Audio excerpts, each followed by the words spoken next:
Of tonight's subject. The little girl was told by her mother about all of the family problems. Jimmy had the mumps, and Susie has the measles, and Grandma had broken her leg, and she was told to pray, and she said, "Dear God, please take care of yourself, because if anything happens to you, we'll all be in the soup." But the subject is somewhat related to that. It's on God is Dead. I heard of one man who was an atheist for a year, and then he gave it up because there were no holidays.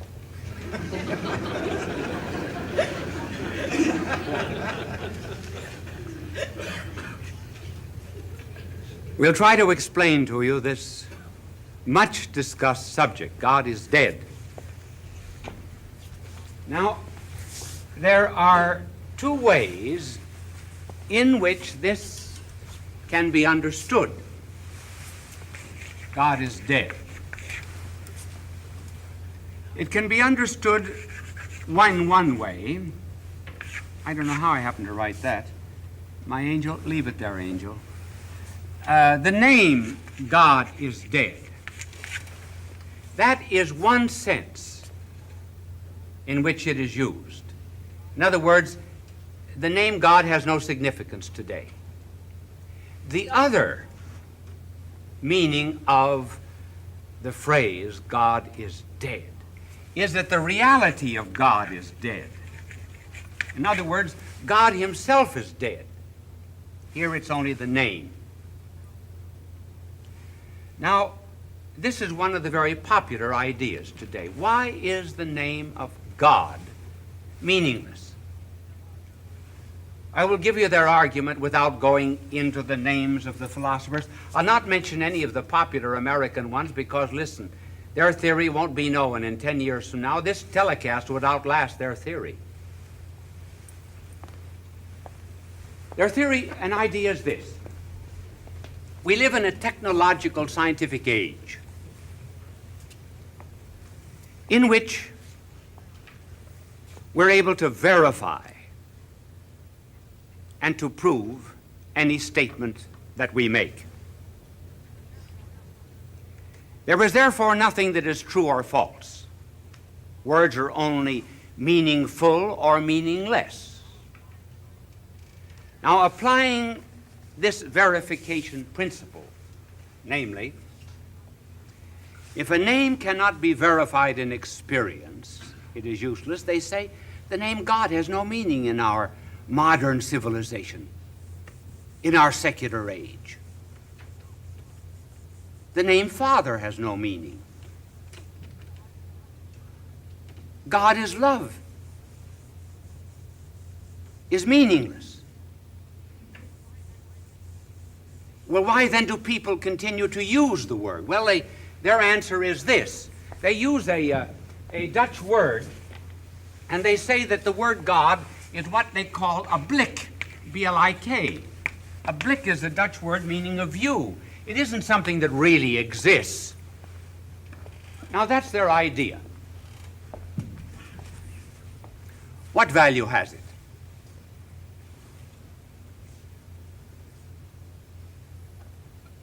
The first objection that I have to it is that it's not modern. It's medieval, it's antiquated, it's behind the times. It does not fit into our technological, secular civilization. Many philosophers use expressions and ideas because they do not know what is old. Do you know that this theory, that names do not apply to reality, goes back to a certain individual who lived in the 11th century? His name was Roscellinus. Roscellinus says all names are meaningless. They do not apply to reality. He had a pupil in his class by the name of Peter Abelard. As soon as you hear Peter Abelard, you think of Eloise, don't you? Well, Peter Abelard did something else besides thinking about Eloise. Peter Abelard had a donkey, and he rode his donkey all over Europe, refuting this crazy idea that names are meaningless. And thank heavens, thanks to Peter Abelard, now the theory was completely buried until some of our Americans dug it up again. So our first difficulty with it is that it's unmodern, it's unbecoming. We finished it 1,000 years ago. Why drag it up again? Then a second difficulty with it is that this idea that we have to do away with God because he has no meaning fails to make a distinction between the knowledge that we have of objects and the knowledge we have of persons. When they say that words are meaningful only when they can be scientifically verified, they are referring to things. They are referring to objects. But there's another kind of knowledge which does not have the same kind of scientific verification, and that is the knowledge and the love of persons, one for another. For example, suppose one of these God is dead philosophers is asked by his wife, "Do you love me?" Well, he will say, "Well, I let you use my credit card, don't I? I fixed 6 fenders for you last week. I paid for 14 permanents." And she might say, "Listen, you haven't answered my question. Do you love me?" What was he doing? He was translating his love in terms of behavior that could be measured and verified scientifically. That wasn't the kind of question she asked. And so there's another kind of knowledge than mere scientific knowledge. And another indication of it is I really did a bit of detective work, and I tried to find out what one of these God is dead philosophers called his wife and what she called him. What were their pet names? And I found out. I can't tell you which philosopher it is. Maybe you could figure it out. He called his wife Sugar. She called him Diabetes. He called her Sugar because she was so sweet. And she called him Diabetes because he was around sweetness so much he became diabetic. Now, let us scientifically verify the names that they have for one another. Does she really exist? Can he prove that she is Sugar? Can she prove that he's diabetic? He's not diabetic. Is his wife only a blick? Is he only a blick? Can't you see that when people commune with one another, they have a way of speaking and knowing that is quite beyond an IBM computer? Just suppose we said to these philosophers who say the name God is meaningless, suppose we said, 6 of you are in a room, and we challenged you, can you prove that you are legitimate sons of your mother and father? Could they prove it then and there? They could not. Would they become angry? They certainly would. And they would say, "How dare you say that? I know my parents. My parents know me. I love my parents. My parents love me. Well, can't I say the same thing about God? I don't need to prove God. He proves me. I know God, and I'm known by God. I love God, and I'm loved by God. And I have that experience.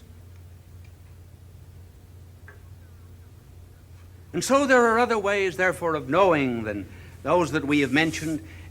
But when we find this kind of philosophy creeping up, what is called linguistic analysis, the analysis of words, or analytic philosophy, as I read their books, and I've read them all, do you know, they remind me of something. And this is what they remind me of. First of all, they say we live in a technological age. We must live in a secular city. Our technology can bring us to the moon. We're proud of what we can do. And God does not fit our times. That's their first idea. Secondly, there is a fear. Fear of the annihilation of man. And then finally, there's the confusion of language.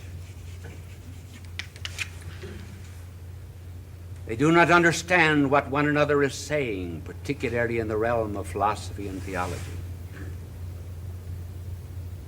Reminds me of the Tower of Babel. When men in those days said, proud of their technological skill, let us build a tower to the very heavens. Let us build a city, a secular city. Why? Because they were fearful of being dispersed across the earth, and their pride and their fear brought them confusion of tongues. This is the first idea, that the name God is dead. Now, there's the other side. The other side is the reality of God is dead. Here we come to an important point. These are real atheists who say that. This kind of atheism is not born of the intellect. It is born of the will. They will that God does not exist. Now to give you some proofs. Heidegger, the great German philosopher, said, if it could be mathematically proven beyond all doubt that God existed, I should still deny his existence because it would set a limit to my freedom. Nietzsche, the high priest of all atheism and the one who started the expression God is dead, he died in the year 1900. Nietzsche said at 14 he had a vision of the splendor of God. He wrote poems about the crucifixion. He said, "Oh Lord, what do you ask of me? All of me? I give myself entirely. Life is the cross, and the cross is my life." And then Nietzsche said, we cannot make room for my ego and for the Superman and the catastrophe and the chaos that is to come through the Superman if I do not deny God. André Gide, great French atheist, has a poem about a minister, takes into his home a young girl, falls in love with her later on, gives up his faith, becomes an atheist and a militant atheist. And why? Simply because he said, I cannot stand having the sensual love of mine ruined by the thought of a God. You see, he willed not to have a God. Sartre, I denied God because he set a limit to my amours.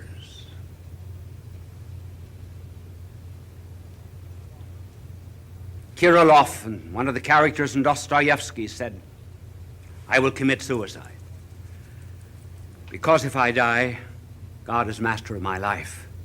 See, the atheist admitted that. But he said, if I kill myself, then I am the master. And an American writer said, God stands in the way of my homosexuality. That is why we must proclaim that God is dead. Now, this is the other side of it. What kind of a world would they produce?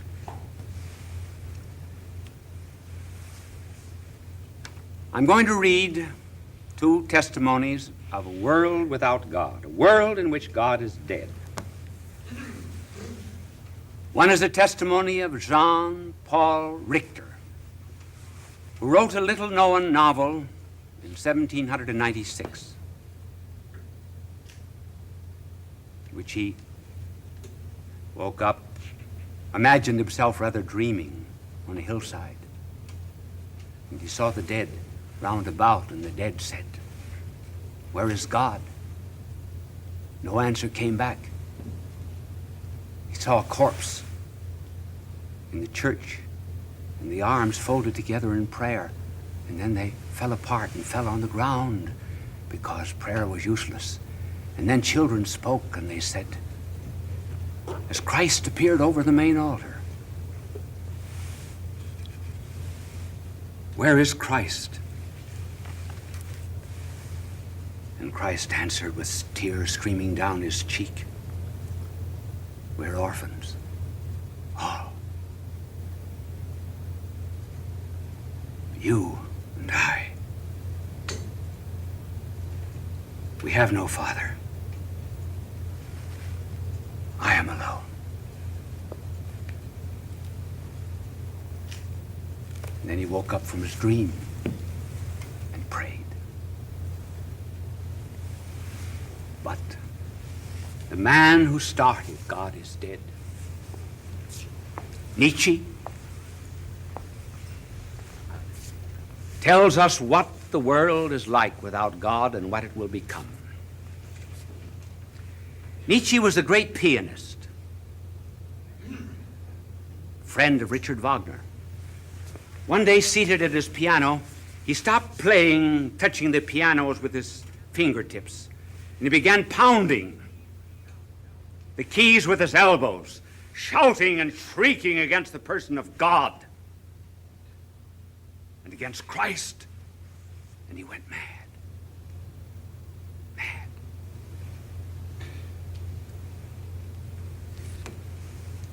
And in one of his books,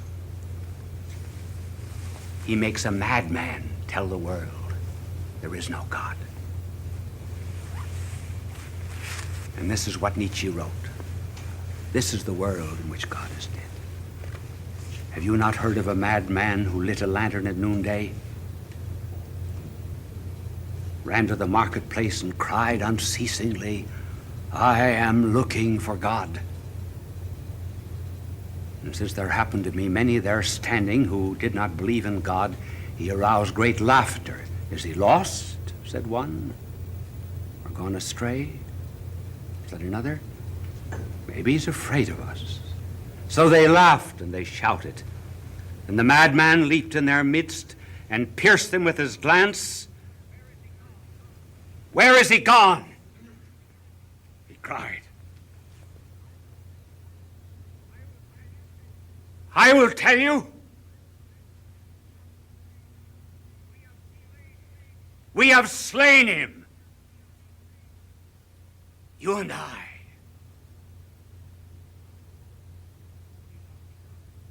We are his murderers.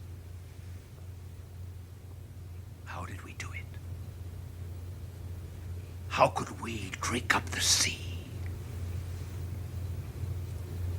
Who gave us a sponge to wipe off the horizon? Are we not now wandering through an infinite nothingness? Is empty space not breathing upon us now? It's colder now. Night is coming, and ever more night. We hear the noise of the gravediggers as they bury God. We smell God decaying. God is dead, and we have slain him. How shall we console ourselves, chief of all murderers? The holiest and most powerful this world has ever possessed has ebbed its blood away beneath our fingers.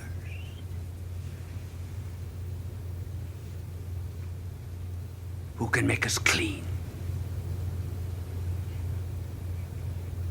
What sacred rites will we have to invent? Is not the greatness of this deed too great for us? We will have to become gods. Now he predicts the catastrophe that is to come. He said, I know his name, but I shall not mention his name. The catastrophe that will come upon a godless world. At last, he threw his lantern on the ground, and so that it broke in pieces and went out. He said, I've come too early. Too early.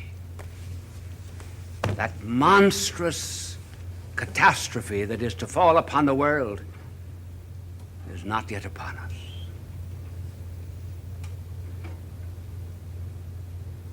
This is the way the greatest of all the atheists speaks of the world that is to come, the world in which God is dead.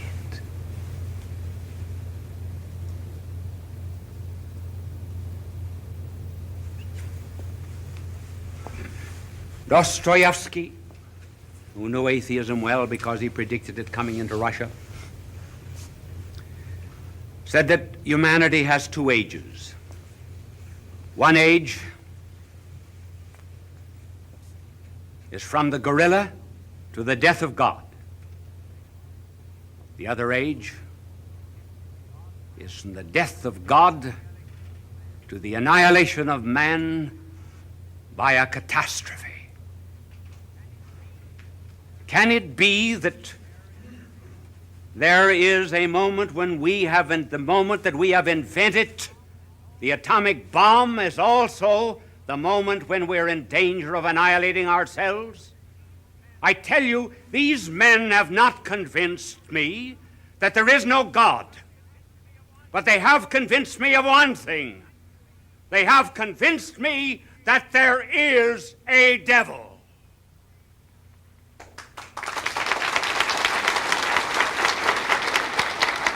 Bishop Sheen will return in a moment. People of all faiths recognize Bishop Fulton J. Sheen as one of the greatest communicators of the 20th century. He was born in El Paso, Illinois, in May of 1896. As a young boy, he knew he wanted to be a priest. He served as an altar boy at St. Mary's Cathedral in Peoria, Illinois. At St. Viator College, his education and debating skills taught him the skills he used throughout his life. His unique ability at being natural and at ease in front of any audience was noted early in his ministry. He was ordained in 1919 and went on to become one of the best-known. I can see that you know the creed. A few years ago, I was down south, and I was passing along a road where there were a number of prisoners working from a nearby penitentiary. And they were doing that sort of thing which prisoners are so wont to do, namely pound big rocks until they become little rocks. And I watched them for a while, and I said to them, I wish I could do with hearts what you do with rocks. One of them said, did you ever try working on your knees?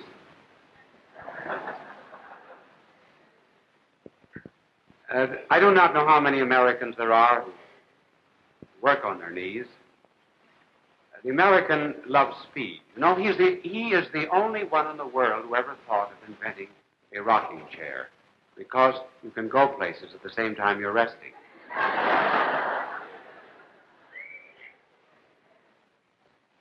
We thought possibly it might be well for the American audience to hear something about taking a little rest in order to contact power for one's soul. Have you ever noticed that hardly anything in this world lives by itself? Even coal needs oxygen to burn. Fish need water. Birds need the air. Plants are in communion with the sun, which is 92 million miles away from the earth. And the animals, they need contact with the chemical order, with the sun, with plant life. And man's mind. Man's mind is just like this blackboard. It has nothing on it when we're born. And it's only through contact with the outside world, by taking in something through the senses, that we ever get ideas. Therefore, we are not creators of energy. We are merely transformers of energy. And it's a simple lesson in dynamism. All the power that we expend is due to power that we take in. Now, should not our soul have some energy? It needs this environment, too. And it needs an environment of perfect life and truth and love and beauty and goodness and holiness. And that environment is God. And how do we contact that energy? We contact it by prayer. There are some people in the world who are blind. They are dead to the great environment of sound. For example, the laughter of a child, the sigh of a waterfall. There are others in the world who are dead. They're dead to the environment, rather blind. They're dead to the great environment of a sunset, the first spring flower. Then there are others who are deity blind. They never contact this great thesaurus and treasure of energy and power that there is above us. And the result is that they're always breathing in the same air that they breathe out. That is why an atheist has well been defined as a man who has no invisible means of support.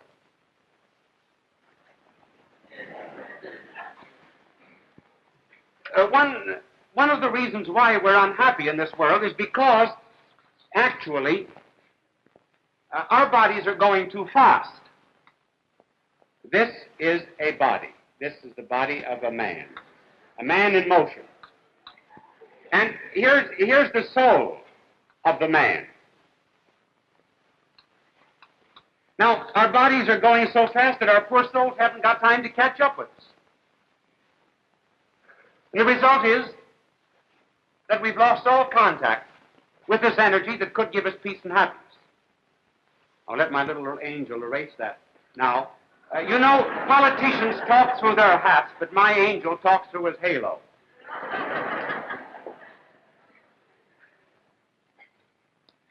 One of the great differences between the contacts of energy for our body and the contact of energy for our mind is this, that the contact of energy for the body is automatic. It's much more easier for us to breathe than it is to hold our breath. You know about the little boy who said, if you don't give me that candy, I'll hold my breath till I get red in the face. But contact with God through prayer is conditional. It's free. It's not forced upon us. And we receive certain gifts only on condition that we ask for them. For example, at this particular moment, they're floating through this theater. There's music. There's the comedy of Milton Berle.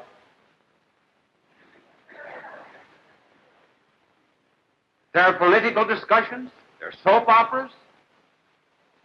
And you're not getting a one of them. Why? Well, because you're not tuned in. So, too, there's all kinds of divine energy that is floating through this world. Many are not receiving it because they have not willed to tune in, and they miss it. There are millions and millions of favors hanging from heaven on silken cords. And prayer is the sword that cuts them. Ask, you shall receive, but we have to ask. Seek, and you shall find. You have to seek. Knock, and it shall be opened unto you. But you have to knock. Did you ever see that painting of Holman Hunt? It's a picture of our blessed Lord at an ivy-covered door. He has a lantern in his hand. He's knocking at the door. Holman Hunt was criticized for that picture. And it was said that he had no latch on the outside of the door. Holman Hunt said, of course not. The latch is on the inside. We alone open it. That's our opportunity, but we have to ask. So we have to put ourselves in this environment of divine life, and we do that by this free act of prayer. See what a difference it makes. Now here, this is a little waif, a little orphan, homeless girl, maybe someplace in Europe. Here she is on the street, and I signify the street. This is a lamppost. To an alcoholic, that looks like the Saturday Evening Post.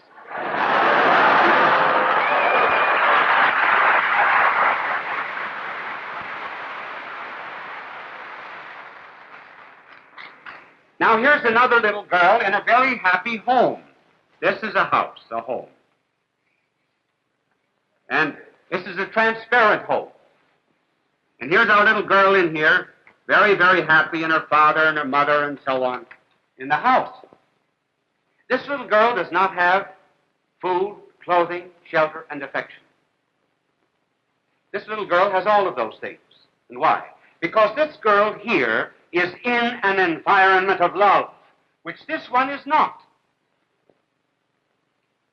Now, there are many people in the world who do not place themselves in this environment of love and power and beauty and strength, and the result is that they do not have the blessings that others have. They're like this poor little waif. Take, for example, those who are raising families. They say, oh, well, I could not afford to send my child to college. And they're judging themselves solely by the bank account. But if they put themselves in the environment of divine love every now and then they would receive blessings which presently they are denied. You do not trust those who do not trust you. Just as soon as you trust and love people and show affection, they begin to give you favors and blessings. So it is with the good Lord. Will you say you have distractions? Well, St. Bernard had a friend once who told him that he never had distractions in prayer. St. Bernard said, I always have them. They were out horseback riding. St. Bernard said, I tell you what I will do. I will give you this horse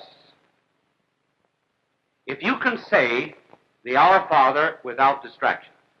Now get off your horse and say the Our Father. So he got up to the words, give us this day our daily bread. He looked up at St. Bernard and he said, can I have the saddle too?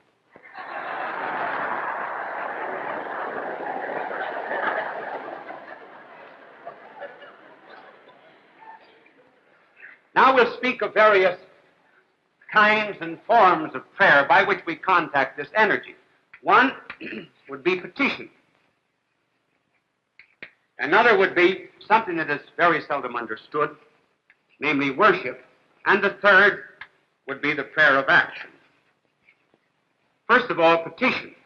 Petition is asking favors. I know of a sick man who was brought into a hospital once, and he hadn't prayed for about 30 years, and he said to the good nun in charge, he said, I haven't prayed for 30 years, sister, pray for me. She says, pray for yourself. She says, sometimes a strange voice is the one most quickly heard.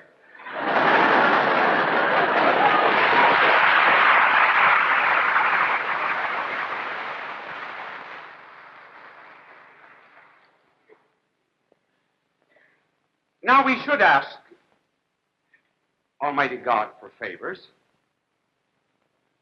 and He will give them to us, provided they are best for our soul as well as for our body. But we must not think that when we ask for anything, we are trying to change the will of God. That is not prayer, petition, or any other kind of prayer. Here's a father in a family. He has a son whom he wishes to send to college. During high school days, the boy becomes recalcitrant, disobedient, steals, has a police record, becomes a juvenile delinquent. He's sent to a reform school. Has the father changed his will about sending him to college? No, the father still wills it. But why doesn't the boy go to college then if the father wills it?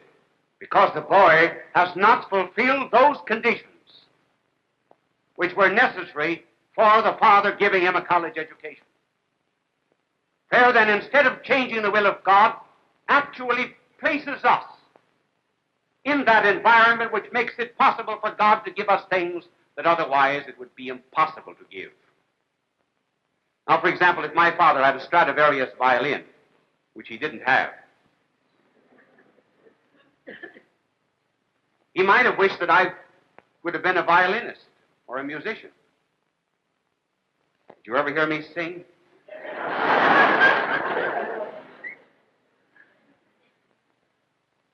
Well, with all the good intentions of the world, there'd be no point in giving me a Stradivarius violin.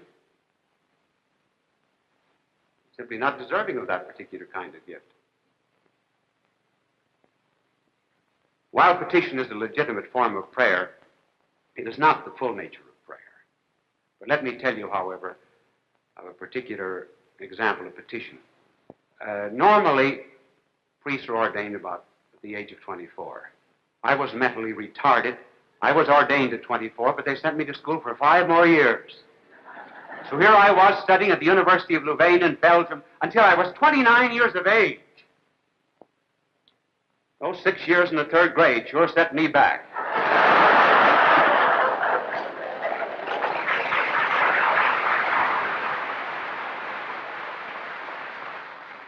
And I was studying studying philosophy at the University of Louvain.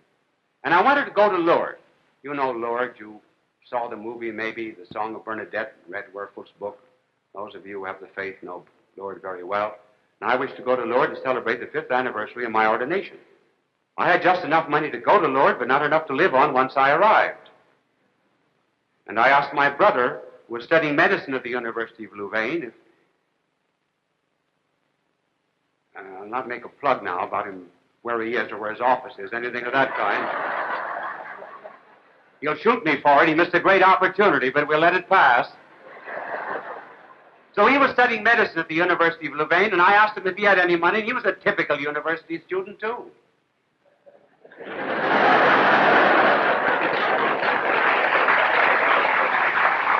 And I said, well, if I have faith enough to go to Lourdes to celebrate the 5th anniversary of my ordination, it's up to the Blessed Mother to get me out. So I went to Lourdes. I arrived broke, on dish. And I decided that if the Blessed Mother was going to pay my hotel bill, she could just as well pay a big one as a little one. So I went to the best hotel in Lourdes. It was a 4th-rate hotel by our standards, but at any rate it was the best there. 6th day I got my bill. I had visions of gendarmes, French police, jails.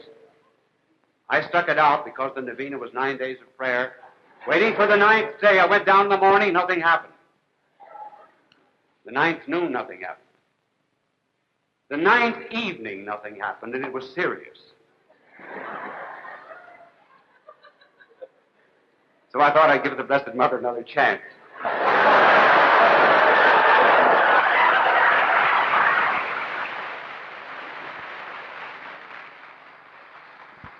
I went down to the grotto about 10:30. As I was saying the rosary, a portly gentleman tapped me on the shoulder. He said, are you an American priest? Yes. You speak French? Yes. You know Paris? Yes. Well, I'm Mr. So-and-so of New York. This is my son, my daughter, my wife. So we walked back to the hotel together, and he said, we want you to come to Paris with us and tomorrow and talk French for us. He said, have you paid your hotel bill yet? That was the most interesting question I ever had. So I out-fumbled him for the bill.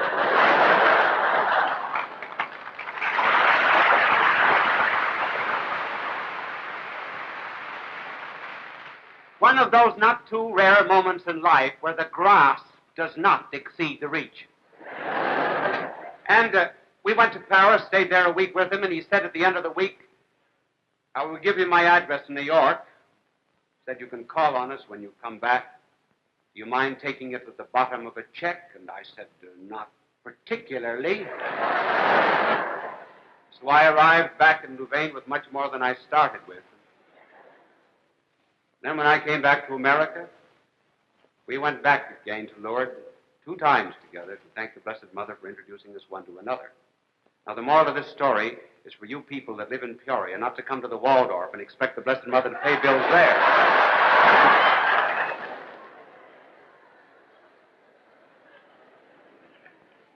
But pray for something worthwhile spiritually and you will receive it. And as Dr. Alexis Carroll says, great strength for your mind, power for your body. He calls it physical stamina, better understanding of the world, and then, of course, a great inner peace because you're in contact with all of this infinite power and mercy and love. Now, in addition to petition, there's also worship. People can't understand worship or praise. They said, what is God who wants praise? Is he a kind of a potentate sitting on a throne, very unhappy and miserable when we do not pay him some adulation? No, God does not need praise. We need it. Many an American home this spring, little girls about 3 and 4 years of age are going out into the garden, and they're going to bring in from the garden bouquets and bunches of dandelions, and they're going to give them to the mother. And it's going to be a little difficulty for the mother. She'll have to get a vase for dandelions, vases for flowers. She has to get a vase for the dandelions, and she has to put them in the parlor. She expresses gratitude to the child. Does the mother need the dandelions? She doesn't need them. Does the child need to give them? Certainly. Why? Because the child is being trained in love and kindness and mercy and goodness. That's why the child has to give them. Otherwise, she would be wanting in affection, wanting in obedience. God does not need our praise. We need it. What is worship? Worship is something that's worthful. We're enthusiastic about an athlete. We praise him. I wonder if husbands ever praise wives if they've been married for 18 years. Do you know that in 18 years, your wife has prepared 19,710 meals?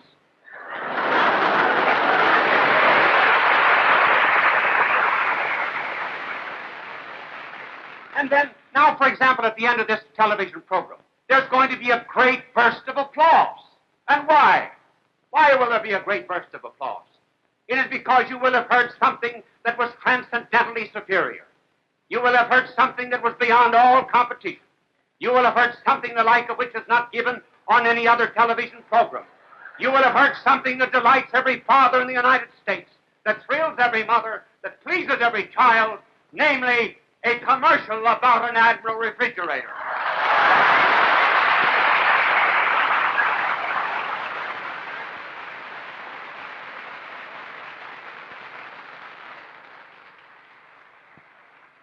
Oh, I only have 1 minute, 2 minutes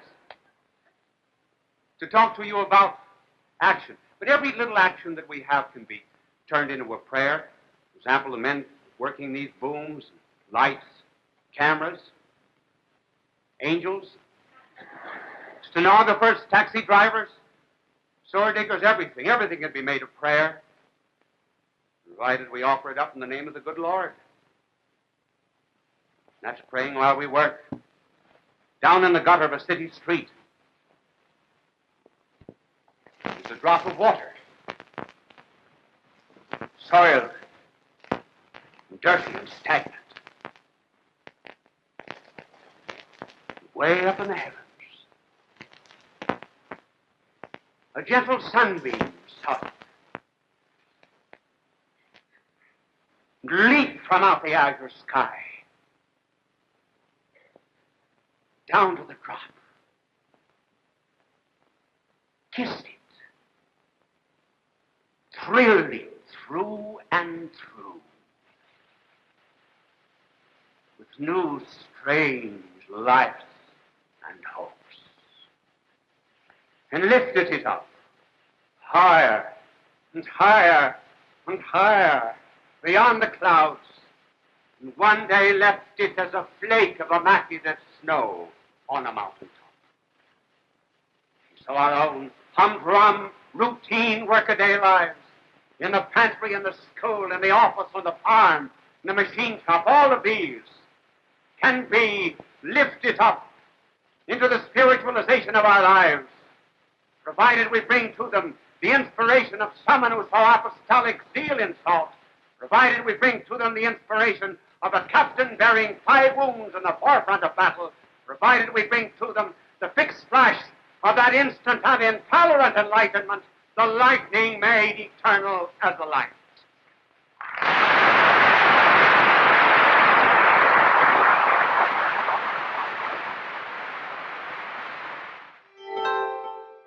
Fulton J. Sheen is indeed a man for all seasons. He walked a paced beat, allowing us to glimpse his nature and ponder its worth and to enjoy its presence. Bishop Sheen authored over 90 books. He broadcast countless radio and television programs and ministered in many